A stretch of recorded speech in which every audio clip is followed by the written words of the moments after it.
Hey guys, it's been a while. Where have I been? Do not want to talk about it. Am I back fully? TBD. But I wanted to talk about the campaign for Critical Role. And initially, I was going to try to guess what they're playing. But then the day after I recorded that video, they released the official character art. So let's talk about that instead and speculate based on that. Alright, so let's go down the line for in the Bell's Hells seating. First, because we're starting with the main crew, Travis. Travis is obviously playing a Leonin paladin. He's already said paladin. And based on the little totem thing that he's holding, a lot of people think that he might be Vengeance. I think that also just might be his god, in that he's an Oathbreaker. But for a story drama reason, not evil. Marisha. Marisha obviously playing a dwarf. And I'm going to throw this out here. I think she's playing a cleric. Luis called her character a tank. And the only classes that I know that are tanks are cleric and barbarian. And she's not holding any obvious weapons. So I think she could be playing a cleric of probably a homebrew domain, considering the gods are dead in this universe. But I think they can make it work. Also, Marisha loves playing characters that explore the world. Sam. Sam, I don't think is playing human. I think he's playing like human plus, like maybe a heritage on top of human, maybe a homebrew heritage. And as far as class goes, I think it's obvious that he's playing a sorcerer. I've heard a lot of people throw out Divine Soul. Nah, I think based on the way that he's talking and the character looks, I think it's more like Clockwork Soul. Then, Ashley Johnson. Ooh.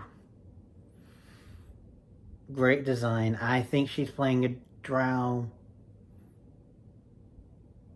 Warlock.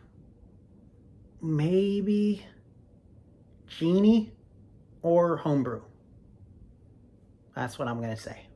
Laura already let it slip that she's a rogue, and it's clearly that she's fairy.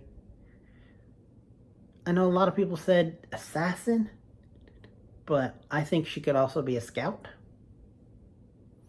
It's a very underrated subrace. Liam. Half orc, obviously, and I think bard, obviously. I've heard some people say tragedy bard, but I think given the way that he's talking about family and that his teaser emojis included what looks to be possibly an urn, that Spirits Bard is also a viable option. Taliesin Jaffe. Ooh. Now, initially I thought this was going to be like a Clockwork Warforged type character, but in a recent interview, he revealed that it is indeed a mask. But I'm thinking maybe not human. Maybe half-elf.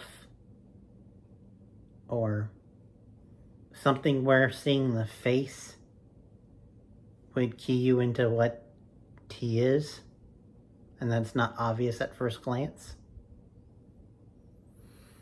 But as far as class goes, nobody has thrown this out there. But I full-heartedly believe, and I could be wrong, that he is playing a Bladesong wizard. I mean, with the rapier, and the rapier is glass, which glass like helps with sound. So I could see it being like an aid for his blade song. And also that just seems like a Taliesin thing to be a Blade Song Wizard. Next, let's talk about the DM, the previous DM himself, Matthew Mercer. Obviously human, I think obviously fire, and subrace is homebrew. I'm just throwing it out there. Could be a champion, but my gut is saying that it's homebrew, something new. I mean, he's got to add a little spice to the character beyond the personality. Let's go to Robbie. Beastmaster Ranger, obviously. And I think maybe Shifter? Like, I know there are a lot of humans in this campaign, but I think that might be a deception, and that some of them might be human-looking races. Like, who knows? Sam could also be, like, a legit Kalashtar. You know, the, like, rub it into Laura's face. Like, here, I'm a Kalashtar sorcerer. You were a sorcerer who's kind of like a Kalashtar. Anyway. Also, in the same similar, like, almost human vein, Luis. I think Luis could be an Aasimar, and I haven't heard many people throw this out there, so I'm going to throw it out there. Storm Herald Barbarian. Given the lightning and the giant weapon. Alright. Abria. Unlike Liam, I don't think she's playing a half-orc. I think she's playing a full orc. And druid, obviously. And I don't know why, but I just have the feeling that she's just going to keep it plain and simple and be Circle of the Land. The 2024 version of it, at least. Whitney. This is wild, but I'm going to throw it out there. I think, obviously Tiefling, but for class, I'm going to go Monk. And given her teaser emojis, I'm going to go with Drunken Master Monk. I think that would be interesting to see. Also, her, like, habit thing could be hiding a six-pack. You never know. And then, last, I think, but not least, Alex. My stereotype brain says that he's going Dampier, but I think he's actually just going straight human. And as far as class goes, Artificer. And I agree with the vast majority of people where it's Homebrew Artificer, maybe Reanimator. Anyway, I know some of those weren't wild guesses, but I think I threw in enough curveballs there to make this video justified. But anyway, thanks for watching. Let me know what you think. Are you excited for Campaign 4? Are you even watching this? If you are, thank you. And I will see you whenever. Peace.